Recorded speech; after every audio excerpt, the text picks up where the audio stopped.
And so I was like on fire and there were needles in my skin.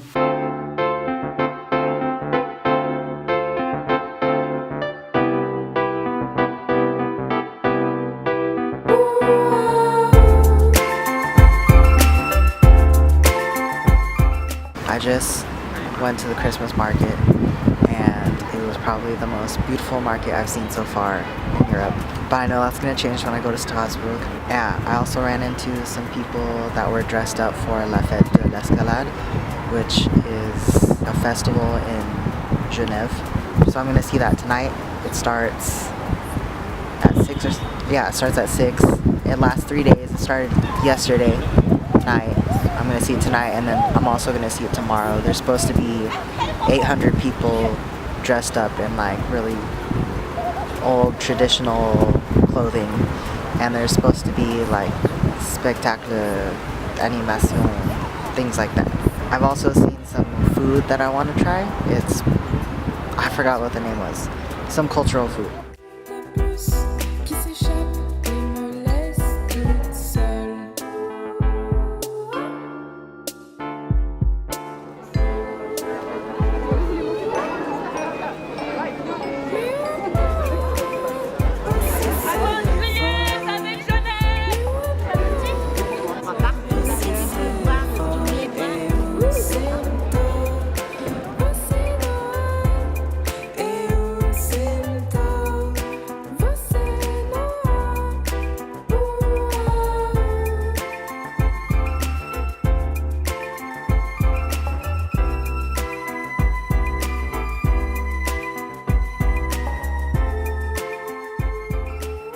Everything is so ridiculously expensive here.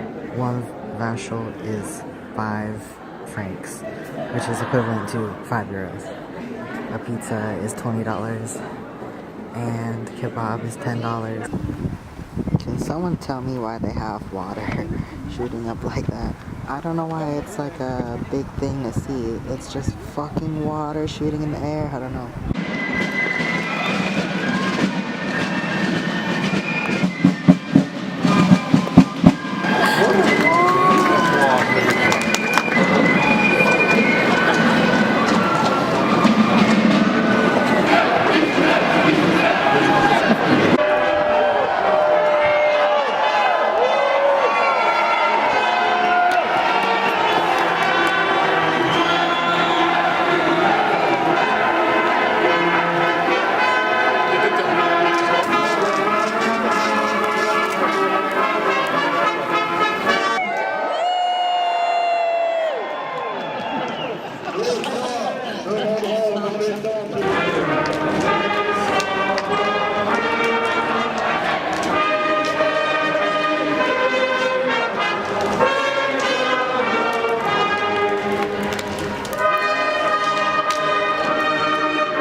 So I had seen on Google Maps that there was Les Bains. Sometimes that's just the name of the city and there's not actually baths there, but then sometimes there are. I saw a bunch of people getting into the water and I kept thinking like, oh, I just need to go back to the hotel and get my bathing suit. I brought it for like occasions like this where I can just jump into the water, and I just kept thinking like, oh, should I do it? Should I do it? I'm by myself. Normally I'm like scared of water unless a friend is with me, and then I can like you know, use them as a safety net. I'm usually just scared of like the animals inside, but there were a lot of people in there coming in and out. I didn't think it would be as cold as it was. I kept almost getting in and then I would back out and people were just swimming by and I'm like, fuck it, just go. I saw this one guy who was coming and I told him, I'm gonna join you. I'm gonna jump in right now. Is that okay? And he didn't answer me. I asked him in French and in English.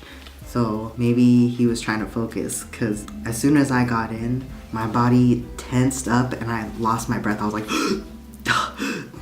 it was that cold. I've been in super cold water before. When I was on the rowing team, we would do ice baths. Sometimes we would jump in the lake. So I thought it's cold as fuck, but it's fine. When I jumped into this water, all I could hear or think about was my breathing. I don't know how the other people did it, because when they swam by, their breathing was calm. They just went like this. I guess they had trained or they do it often. There were old people out there and they had no problem. I was trying to talk to this guy like, I'm gonna join you, I'm gonna join you in the freezing cold water. And he had said something to me, but I couldn't catch it because I was like, and he got out of the water and I guess he was doing laps. And so I was like, fuck, I'm not about to run and do laps. So I was just in the cold water by myself. There's a lady coming and I told her like, I don't know how you do it. And she didn't give a fuck about me. I stayed in there for about 5 minutes and I couldn't get used to the cold. The water was clear so you could see the rocks at the bottom, and that freaks me out because I feel like I'm gonna see a shark or poisonous fish. As soon as I got out, I couldn't feel the elements. All I could feel was 1,000 needles poking into my body and I was really hot. And I was like, fuck, this is torture. Like, why would anyone pay to go in freezing cold water and then come out and get stabbed and be set on fire? But it was an experience. I'm glad I did it and I would totally do it again. In all honesty, I probably wouldn't ever go back to Geneva because it's just so expensive and it's like there's nothing to do there. I only went there to see the Fête de l'Escalade. I would never recommend you go there. Don't go there. You know a town is expensive if their McDonald's has 2 euro signs.